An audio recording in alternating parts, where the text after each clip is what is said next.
Muling magandang umaga po sa inyong lahat. Ako po muling dumalaw sa Facebook para po magbigay ng paliwanag. Ang akin po tuloy-tuloy na ipinapaliwanag para po maintindihan baga ng may mga diabetes. Kasi kung nanamnamin niyo po ang akin sasabihin, ito po para sa kapakanan niyo, hindi po para sa akin.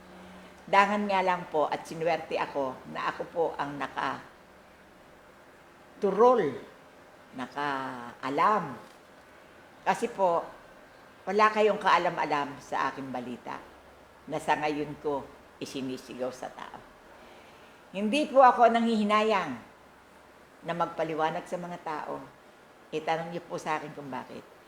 Kasi po, pag kayo po pumalo up sa akin, talaga pong mababahaginan ko kayo ng kaprasong kagalingan. Hindi lang po kapraso, dugtong buhay.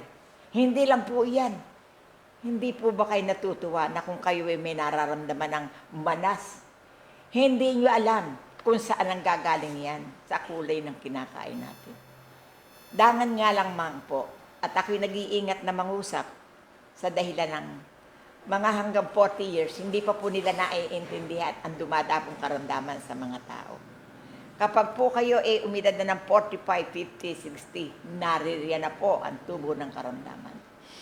Ngayon, kung sino man po ang tatamaan sa akin sasabihin ngayon, kayong lahat ng may diabetes, makinig po kayo sa akin. Pangkaraniwan po ito na kayo inaatake. Iyan po ang sasabihin kong dumi ng katawan ninyo na hindi nyo nailalabas. Ngayon po kayo nakilala na ninyo. Pinahahayag ko po sa inyo. Pagsikapan lang po ninyong makinig, pag-aralan ninyo at malaki ang mapapakinabang ninyo sa aking sinasabi araw-araw. Kasi ito'y pinaliliwanag ko po itong lahat na ito. Lalo na po sa lahat ng nanggaling dito. Ang nanggagaling po dito, huwag po kayo magtamad-tamarang mag-uwi ng inyong labatiba dahil iyon po binayaran ninyo sa akin. Ngayon, pag hindi kayo nagbayad, wala kayong iuwi. Pero pag kayo nagbayad, meron po kayong iuwi. At sa kabila po nung aking pagpapauwi sa inyo, kung ano po ang naramdaman yung gagawin ninyo, pwede nyo na po gawin sa mga anak ninyo o may depresya. Ang number 1 pong ginagamit ito, yung sumasakit ang tiyan, sumasakit ang balakang, naninitig ang paa, na nai-stroke. Hindi po pala ninyo akalain na yan pala pong dumi na yan pag hindi lumabas sa katawan ng tao, nagkakaroon na po ng depresya sa ugat. Ngayon, kung kayo pinakikinig kay Mother Paring at lalo nyo dagdagan ang pakikinig. Kasi, mga kapatid, napakahirap pong ma-stroke. Pag po bumaliwang na yung paa ninyo at yung kamay nyo na, napakahirap. Pero pakatandaan nyo po yung aking sinasabi at nag-aaksaya ako ng panahon sa inyo para po maintindihan nyo. Na hanggang ako man lang po buhay, kayo may mapulot sa akin. Kahit na po ba yung iba dyan may sinasabi, hindi po ako tatamaan. Tanong nyo po sa akin. Basta po katotohanan ilalaban ko. Magpakatotoo lang po tayong lahat. At hindi po ako mag-aaksaya sa upuang ito kung hindi pinahintulutan ng Diyos. At lagi po niya akong inuutusan. Kaya kung kayo man po naririto, na may depresya po kayo sa myoma, meron po kayong depresya sa diabetes, inom po kayo ng inom ng gamot. Hindi nyo alam, naiipon lang po iyon. Yung pong inyong myoma, ano po gagawin sa inyo? Kayo po ikekemo ng hanggang 16 na beses. Tandaan niyo po yung sinabi ko. Kasi po, pag kayo nakalinya sa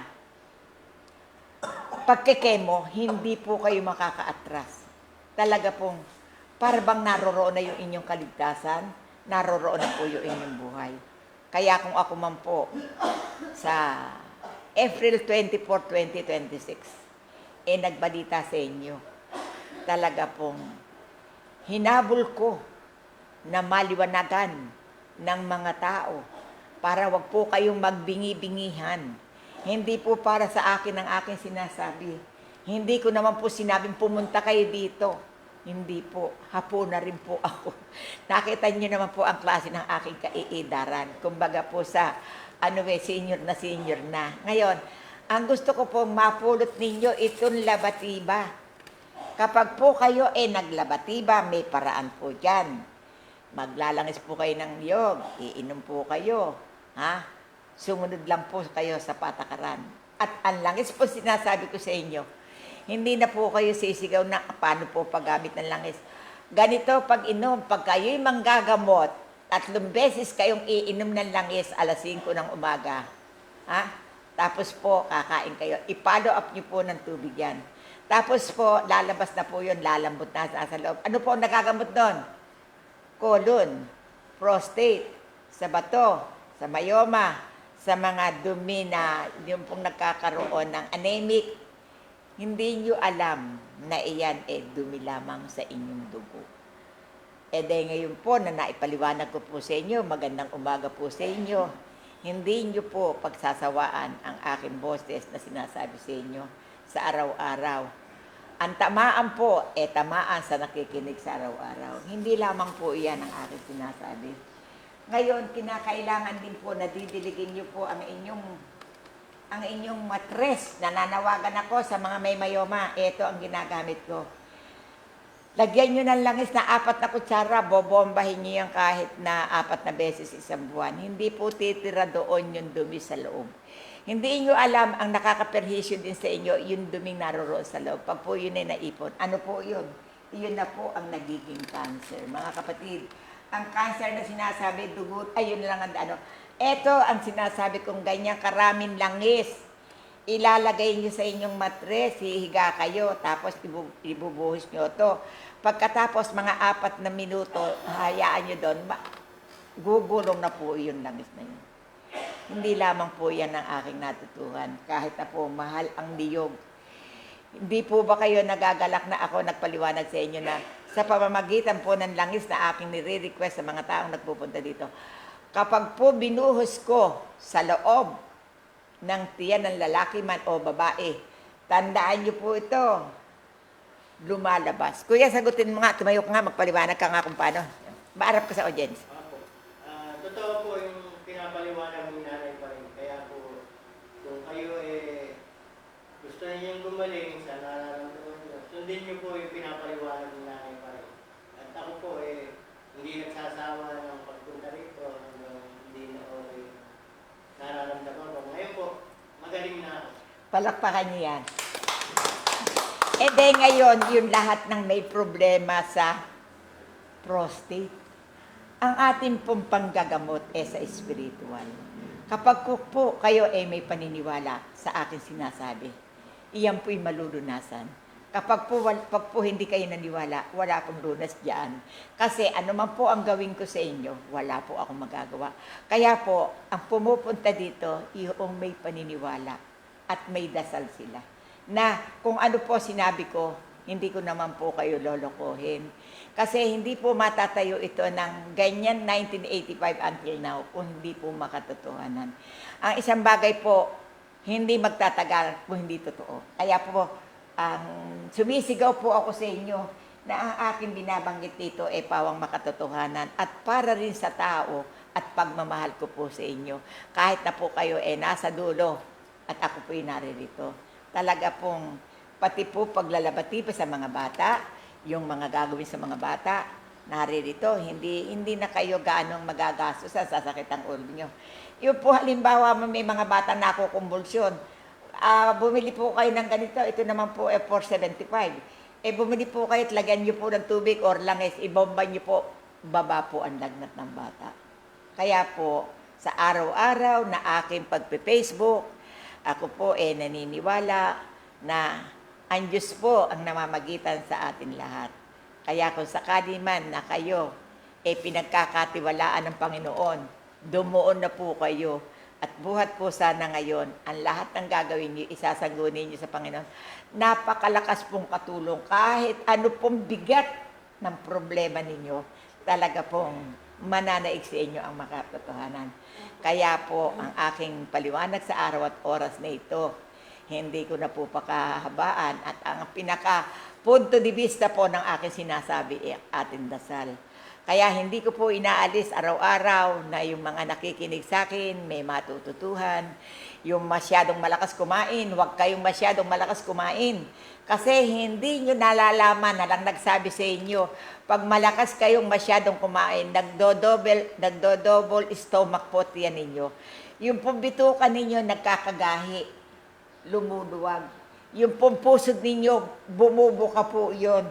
Siguro po ngayon lang kayo nakarinig ng ganun salita. Wala po kayo maririnig kahit saan bagay yon. Pero ako po, sang-ayon sa aking nalalaman at matagal na rin naman akong nanggagamot, talaga pong nangyayaring matagal na, pero makabago. Kaya po, isang maliwanag na pagpapala ng Diyos na ang aking pong tinatarget yung pong mga meron pong diabetes. Talaga pong hangad ko lang na makatulong. Ayoko po na yung mga kapwa ko lumuluha. Meron naman akong nalalaman. Hindi naman po binabayaran ito salita ko. Palakpakan niyo mga kasama. Talaga pong araw-araw hindi ko kaya ipaliwanag. Pag po ako humaharap sa tao, ako po sumisigla. Nawawala po ang aking sakit. Kahit po marinig ko sa Facebook, pakatandaan ninyo. Lalo lang akong lumalakas sa inyo at ipinaglalaban ko ang dapat kong gawin para sa tao. Kaya masisiyahan kayo, naririto lang ako na hindi po dapat pansinin ang aligaw-ngaw ng salitang hindi maganda. Ang ating pong papansinin ngayon ay yung maganda at may mahihita ka. Di po ba? Kapag po merong hindi magandang nanggagaling na napapanoorin natin hindi po tayo magtsatsaga Pero pag po maganda sasabihin, talaga naman po, para ka pong ginagayuma. Kaya ako po naririto na talaga pong sumisigaw. Sumisigaw po ako sa inyo. Mahal ko po kayo. Hindi ko lang alam kung ako din ay mahal ninyo. Pero ako po hindi bibitaw sa inyo, mga kapatid. Mother pa rin po ng Bulacan, naririto, laging nagpapaliwanag. Lagi pong nakataas ang aking kamay. Tinuturo ko po sa inyo. Isip-isipin nyo po, mga kapatid. Yung pong myoma, mga kapatid, maiksipi kamay ko, naduduktungan po yan. Natatarget ko po kung ano ang bobombahin. Hindi po ako nagsasawang mapaliwanag na pag tinarget ko po yon sa pamagitan ng mga gamit ko, lumalabas po, kuya, ang dugo. Palakpakan nyo. At kung sakali man na kung ano ang tanong ninyo doon sa ano ba yung mga bilog-bilog na yan, ang lahat po ng nasa loob ng bituka ninyo napalalabas. Gagastos lang po kayo ng niyog. Kung minsan po, 20, 15, 10, 6. Kaya mga kapatid, huwag kayong manghinayang. Magpundar kayo ng langis. Makiuso kayo sa akin. Huwag kayong magsawang makinig. Kasi, hindi po ba ninyo alam kung may pasimula may wakas? May wakas din po ang aking pagsasalita, mga kapatid. Kaya ngayon, hanggang ako'y nakaupo, samantalahin niyo na ako. Sagot kayo. Opo. At kung ano ang inyong sasagot, huwag kayong magsawa. Basta po, magbaong kayo ng kanin ninyo at ako po'y naririto. Basta po, pumunta kayo sa tarangkahan ko, hindi ko po kayo pababayaan kahit. Huwag lang po masyado ng sipsip. At yung pong katawan ng lupa, napapagod na rin. Pero pag po kayo may tanong, hindi po kayo madidihado. Kaya isang maliwanag po na bigay sa atin ng Panginoon. Pero magdadasal muna po tayo. Mga kapatid, ito araw-araw hindi ako nagsasawa sa inyo ng pagpaparamdam. Ayan. Lalo yung inyong mga pagdadasal. Kung kayo may problema, humawak po kayo sa larawan. Hindi niyo po alam nung ako po'y pinatulog ng 4 na gabi at 5 araw. Ganito po yun. Nang ako po'y pinatulog ng 4 na gabi at 5 araw. Yung pong larawan ng ating Panginoon, at halimbawa mo po sa Baguio, sa Tarlac, sa Inanalagin sa Cloro, iyon po pala, may istilasyong kuryente na nakararating sa ating Ama. Kaya po, ang tangi kong masasabi sa inyo, sa pagpapakilala ko sa inyo sa larawan, matuto po kayong magsinop, gumalang. Kapag po kayo marunong gumalang, may ganti sa inyong maganda. Pag po kayo nagpaliwanag at humingi ng tulong sa ating Panginoon, tandaan niyo po, may ganti. Ano po yung ganti na yon? ang kalooban niyo po lumalambot. At saka para po kasama niyo siya. Kaya kung sakali man po na ako'y nagsalita ng ganito, akin pong pahayag sa inyo, larawan po ito na kailangan na atin pong laging isa puso, isa isip ang lahat ng bagay at hindi po tayo pababayaan. Siya po ang ating kakampi. Palakpakan niyo, Kuya. O, Kuya, ano masasabi mo ngayon sa pagkakilala mo kay Mother Pari? 3 beses mo na ngayon. Tayo, umarap pa sa tao. Magandang umaga po uli. Wala po akong masasabi kundi magtiwala lang po kayo sa Panginoon at kay Nanay pa rin. Giginhawa ang pakiramdam niyo. Okay. Salamat po. Ito na po. Sa ngalan ng Ama, ng Anak, ng Liwanag, ng Espiritu Santo. Amen. Ama naming nasa langit, kami po ay naririto. Lagi po kami nagpapasubaybay sa iyo. Lagi mo po kami suportahan. Huwag mo kami pababayaan. Kaya nga po kami nandito at lumalagi sa mundo nang dahil sa iyo. Pero naniniwala po kami na hindi nyo kami pababayaan at lagi mo kaming lulukuban. Kasi maaawa ka rin po sa amin kung kami laging luhaan. Maging sa amin pong kabuhayan, sa aming galaw, sa mga pagsubok, ikaw po ang sa aming magbabantay. Kaya hindi na po namin pahabaan. Inang mahal na birhen na ikaw po ang sanggunian. Ikaw po ang sumasalubong. Ikaw po ang nagpapakilala, lalo na kung mga taong may karamdaman. Mga kapatid, hindi ninyo sukat akalain na ang inang birhen ang naroroon na sumusubaybay sa atin.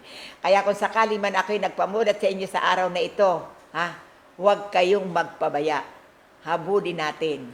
Narito ang Amang kataas-taasan, Inang Birhen, mahal na Jesus, at ang lahat ng banal sa itaas. Ito po ang aking parating sa inyo na kayo po dapat matuto na gumalang at makiraan. Kasi pag po tayo naroroon na, iyan po, pinakikilala ko sa inyo, kayo po'y makikiraan. Kung ngayon pa lang po na nasa lupa, kayo kilala nyo na, hindi na po kayo madidihado. Palakpakan niyo po ito at pinararating ko po sa lahat ng bahay-bahay. Nabuksan niyo po ang pintuan tungkol sa spiritual line at kayo po magkakaroon ng hiwagang tagumpay sa Panginoon. Marami pong salamat. Bumawi ka. Bye-bye po. Salamat po, Nanay pa rin. Ikaw, salamat. Salamat po. Amen.